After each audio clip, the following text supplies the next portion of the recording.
नमस्कार साथियों, स्वागत है सभी का केडी ऑनलाइन क्लासेज के यूट्यूब चैनल पर। हमारा डिस्कशन चल रहा था रीट के अंदर शिक्षा मनोविज्ञान का टॉपिक बुद्धि। बुद्धि पर जो पिछली एग्जामों में क्वेश्चन आए हैं उनका डिस्कशन चल रहा था, जिसकी हमने एक वीडियो पहले देख ली। आज के वीडियो में हम देखने वाले हैं आगे के क्वेश्चन। गिलफोर्ड द्वारा प्रतिपादित बौद्धिक संरचना के मॉडल में प्रारंभ में कितने तत्वों को सम्मिलित किया था या किया गया? 100, 120, 200, 150। तो गिलफोर्ड ने बुद्धि का कौन सा सिद्धांत दिया? गिलफोर्ड ने बुद्धि का सिद्धांत दिया त्रिआयामी। कौन सा सिद्धांत दिया? त्रिआयामी सिद्धांत दिया। और उसने प्रारंभ में 120 तत्वों को सम्मिलित किया। जो त्रिआयामी सिद्धांत था उसके अंदर उसने 3 विमाएं बताई। वो विमाएं कौन कौन सी थी? पहली विमा थी संक्रिया, दूसरी विमा थी विषय वस्तु और तीसरी विमा थी उत्पादन। प्रत्येक के अलग अलग भाग बताए उसने। संक्रिया के भाग थे प्रारंभ में 5, विषय वस्तु के प्रारंभ में भाग थे 5, और जो उत्पाद था इसके प्रारंभ में भाग थे 6। यानी हम 5 गुणा 5 गुणा 6 करेंगे तो कितने तत्व आएंगे? 120। लेकिन बाद में इन्होंने इसके अंदर संशोधन किया और संक्रिया के अंदर जो 5 भाग थे उनकी जगह इन्होंने 6 भाग किए। विषय वस्तु के अंदर इन्होंने 5 भाग ही रखे और उत्पादन में जो 6 भाग थे उनको 6 ही रखा। तो अब इसके अंदर कितने तत्व हो गई? 6 गुणा 5 गुणा 6 बराबर 180। तो वर्तमान के संदर्भ में क्वेश्चन पूछा जाए तो कितने तत्व होंगे? 180 तत्व होंगे। निम्नलिखित में से कौन सा गिलफोर्ड द्वारा प्रतिपादित बुद्धि के त्रिआयामी सिद्धांतों के आयामों एवं उसके तत्वों का सही मिलान नहीं है? एक तरफ दे रखा है आयाम और दूसरी तरफ है तत्व। ये क्वेश्चन पूछा गया सेकंड ग्रेड 2022 के अंदर। संक्रिया मूल्यांकन, विषय वस्तु संज्ञान, उत्पाद स्मृति। तो जो संक्रिया है इसका तत्व था मूल्यांकन, ये सही है। विषय वस्तु इसका तत्व था संज्ञान नहीं था। ये किसका तत्व था? ये तत्व था किसका? संक्रिया का। उत्पाद इसका तत्व स्मृति नहीं था। स्मृति तत्व था किसका? संक्रिया का। तो कौन कौन से मिलान सही नहीं है? एक तो ऑप्शन बी और ऑप्शन सी। तो क्वेश्चन में यही पूछा है कि कौन सा मिलान सही नहीं है। तो बी और सी किस ऑप्शन में है? डी ऑप्शन में। तो राइट आंसर क्या रहेगा? Option D. निम्नलिखित में से कौन सा आयाम गिलफोर्ड के द्वारा दिए गए बुद्धि प्रतिमान का आयाम नहीं है? विषय वस्तु, प्रक्रिया, उत्पादन, संक्रिया। ये क्वेश्चन पूछा गया थर्ड ग्रेड 2023 के अंदर। गिलफोर्ड ने बुद्धि के 3 विमाएं बताई या 3 आयाम बताए। वो आयाम थे, पहला आयाम था या पहली विमा थी संक्रिया, दूसरा था विषय वस्तु और तीसरी विमा थी उत्पादन। तो गिलफोर्ड के आयाम थे विषय वस्तु, उत्पादन और संक्रिया। प्रक्रिया इसका आयाम नहीं थी।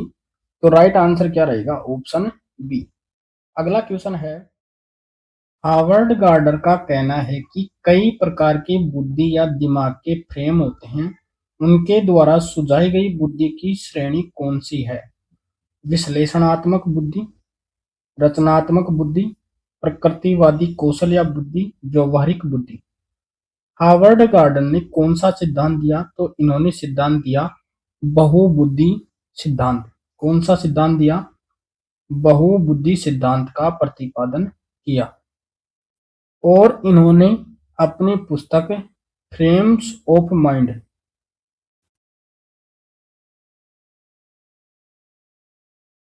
Frames of mind.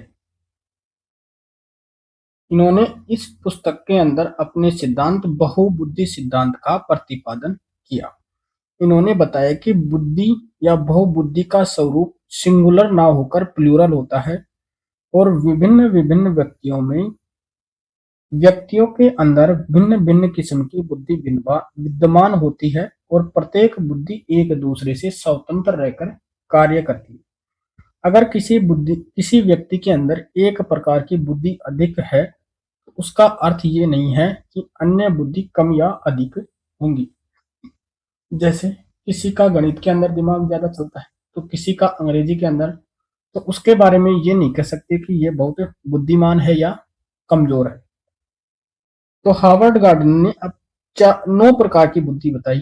पहली बताई भाषाई बुद्धि, दूसरी तार्किक या गणितीय बुद्धि, तीसरी बताई स्थानिक या देशिक बुद्धि, चौथी बताई शारीरिक गतिक बुद्धि, पांचवी सांगीतिक बुद्धि, छठी बताई अंतर्वैयक्तिक, सातवीं अंतःवैयक्तिक, आठवीं प्रकृतिवादी और नौवीं बताई अस्तित्ववादी।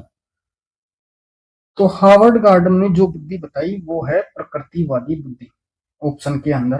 तो राइट आंसर ऑप्शन सी।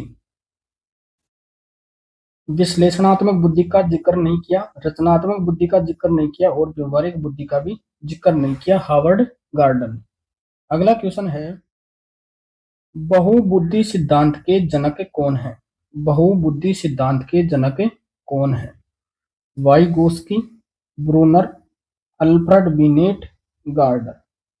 तो बहुबुद्धि सिद्धांत का प्रतिपादन किया था हार्वर्ड गार्डनर ने। Right answer option D. इनकी पुस्तक का नाम था फ्रेम्स ऑफ माइंड में इन्होंने बहुबुद्धि सिद्धांत का प्रतिपादन किया। बहुआयामी बुद्धिमत्ताओं के गार्डनर के सिद्धांत में कौन सी बुद्धिमत्ता सम्मिलित नहीं है? अंतःवैयक्तिक, प्राकृतिक, सांवेगिक, अस्तित्ववादी। तो बुद्धि के 9 प्रकार बताए थे हार्वर्ड गार्डनर ने, जिसके अंदर अंतःवैयक्तिक बुद्धि भी शामिल थी, प्रकृतिवादी बुद्धि भी शामिल थी, अस्तित्ववादी भी बुद्धि शामिल है, सांवेगिक बुद्धि शामिल नहीं थी। तो राइट आंसर ऑप्शन सी। अगला क्वेश्चन है,